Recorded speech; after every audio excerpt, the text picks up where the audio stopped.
come to return the book I borrowed. Finished already? Oh, I couldn't put it down. Have you got anything new?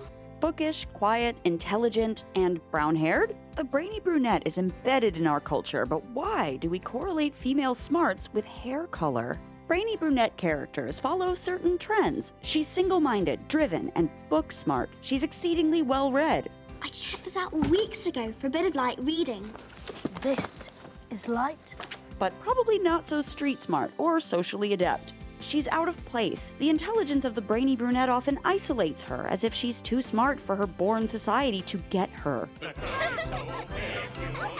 She doesn't care that much about her appearance. She's interested in deeper things. Oh, super beautiful. I'm brilliant.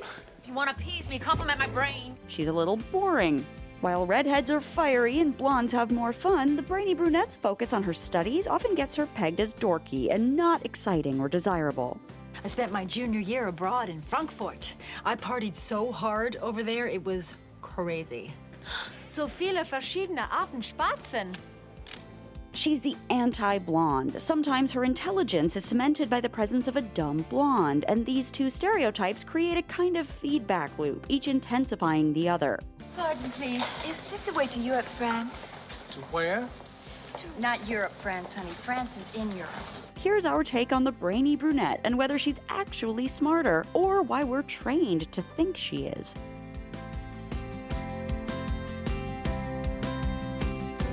If you're new here, be sure to subscribe and click the bell to get notified about all our new videos.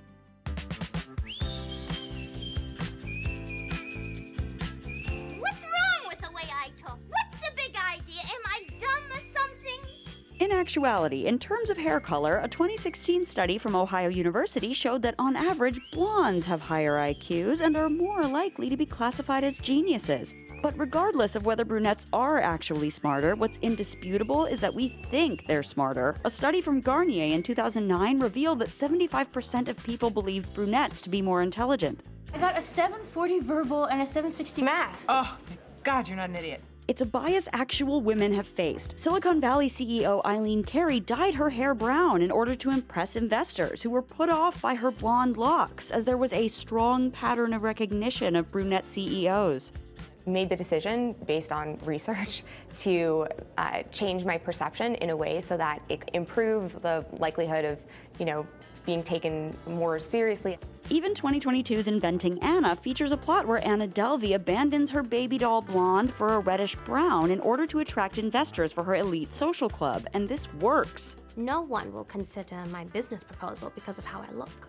One reason for the belief that brunettes are brainier might be the number of smart brown-haired girls that appear in the first stories we come into contact with. Beauty and the Beast's Belle immediately defines herself as a voracious reader and adventurer, desperate to see the world outside of her small town. And this makes her deeply misunderstood by the people around her.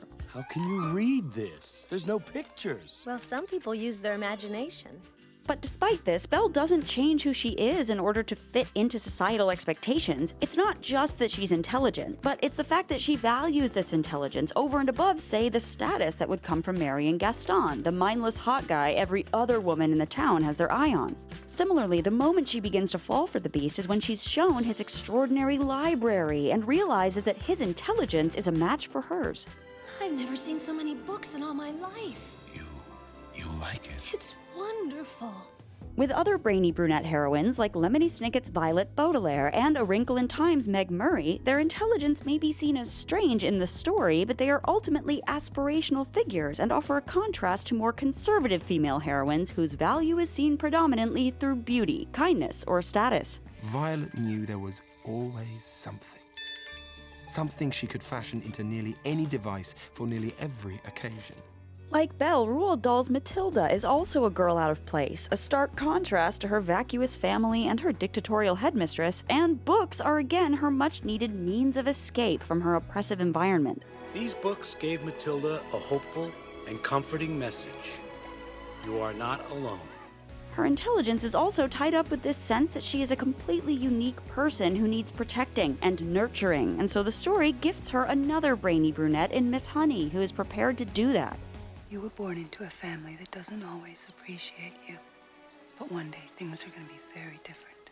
The Brainy Brunette may be coded as typically the smartest girl in the room, but her even more important qualities are also in the fact that she's independently minded and sure of herself, and she doesn't center her focus on how she looks or who she attracts. This is the day your dreams come true. What do you know about my dreams, Gaston? Often, the Brainy Brunette actually is pretty. Belle's name literally means beautiful in French, and Gaston wants to marry her because she's the prettiest girl in town. But most of the time, people don't really notice this because she doesn't put effort into her appearance. When Brainy Brunette Hermione Granger does herself up for the Yule Ball in Harry Potter Goblet of Fire, Ron and Harry are shocked at how great she looks. But this ultimately just reveals that a lot of what people interpret as pretty comes down to a woman devoting a lot of attention to dressing or presenting herself in a certain way. The Brainy Brunette's decision not to spend most of her time on that speaks to her devotion to inner beauty and her understanding that things like that pursuit of knowledge just matter more. I've developed an update. Update? No, it worked perfectly. How many times do I have to teach you? Just because something works doesn't mean that it cannot be improved. People may think her odd, but ultimately we see value in her being outside the norm.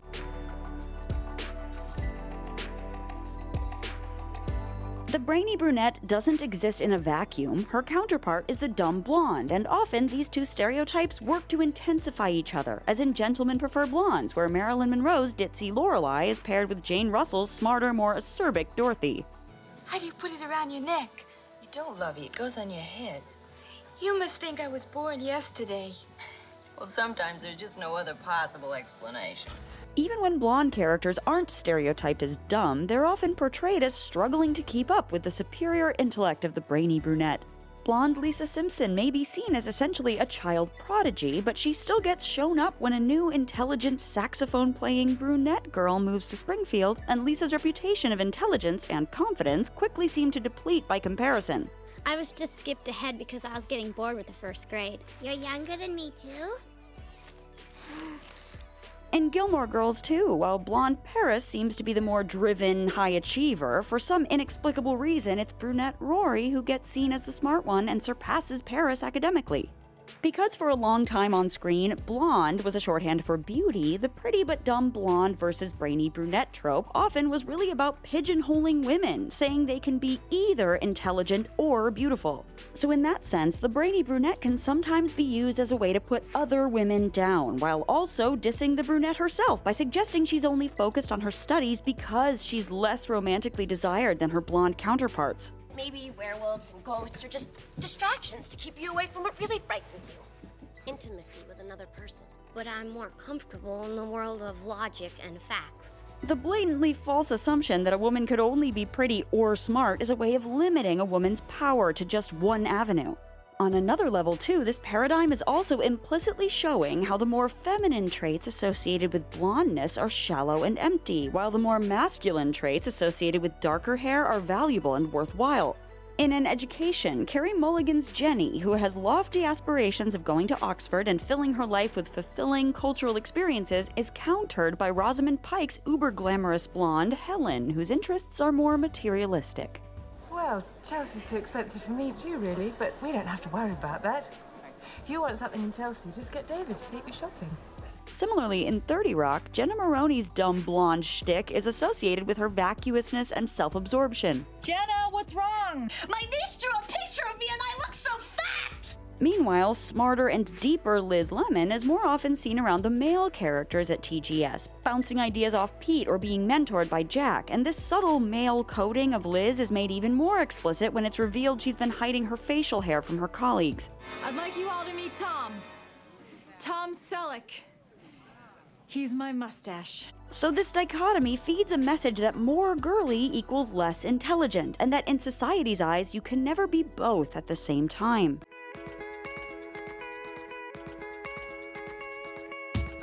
Legally Blonde was a watershed moment in mocking and dismantling the tropes that associate hair color with intelligence. There's nothing I love more than a dumb blonde with daddy's plastic. While at first Elle Woods is the typical dumb blonde and Selma Blair's Vivian is the brainy brunette counterpart and love rival, in the end, Elle and Vivian have a lot in common. Men are helpless, you know that. I know, Warner doesn't even do his own laundry. I know, he has to have it sent out. They realize that Elle is smart and Vivian is fun, and Warner, the man they were fighting for, isn't good enough for either of them. Significantly, the movie shows them fighting more over the ring to marry Warner than truly focusing on the guy himself. And this reminds us that their blonde-brunette rivalry is conditioned into them, tied to the pressure they feel to obtain a culturally prescribed form of womanly achievement. And while the movie is playful about its mission to tackle hair color prejudice, it actually did hit on something true in our biases and tendency to judge women's brains based on their appearance. I need to marry a Jackie, not a Marilyn. So you're breaking up with me because I'm too blonde? Grey's Anatomy also plays with our preconceptions around the brainy brunette in its first season, where Christina Yang is set up as the hyper-focused, prodigious talent destined for great things. Izzy Stevens has to work harder to gain people's respect. You're that girl from the magazine, that red bikini. Yeah, it was pink. However, the real reason the show introduces this binary early is almost to get it out of the way, because after that, all the doctors exist on more of a level playing field, with each finding their own niche in which to excel. And as if to further the point, Christina's eventual mentor, the person who gives her the final push she needs to become a more well-rounded surgeon, is the blonde-haired Teddy Altman. You had to be the best, and you had to be first. But today I saw a different surgeon. You put the patient before yourself. The end of the Brainy Brunette isn't just signaled by blondes playing smart characters, but also by brunettes playing not-so-smart characters. In Dairy Girls, it's the brunettes Orla and Michelle who take the stereotypically blonde roles, being kinda spacey and kinda boy-crazy, respectively. What about Orla? I love melee fingers. Orla's mental. Moreover, the blonde-brunette paradigm is often underpinned by the fact that both characters are white. As we get more diverse stories with a wider color palette, the absurdity of basing personality type on a couple of hair colors is brought right out into the open. The result of these richer female characters isn't necessarily to completely abandon the brainy brunette trope, but rather to show that it can be just one facet of someone's personality. In We Are Lady Parts, the brainy brunette role is filled by the studious scientist Amina. That is me, 26, Capricorn, finishing a PhD in microbiology. But we learn that this is only one side of her, the side of her she thinks she needs to be in order to fulfill a societal expectation of what a young Muslim girl should be.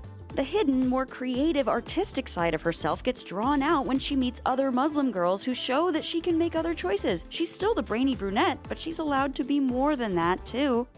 The brainy brunette trope has its problems. In its intersection with the black and nerdy or Asian and nerdy tropes, it can sometimes lead to othered or cartoonish characters without depth. And then we just head home.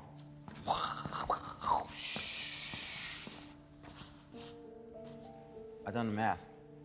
Checks out. But it's also been interpreted through many positive, aspirational, and iconic female role models, like Hermione Granger, Black Panther's Shuri, or Star Wars' Rey, who've become heroes to countless young girls. You might need this.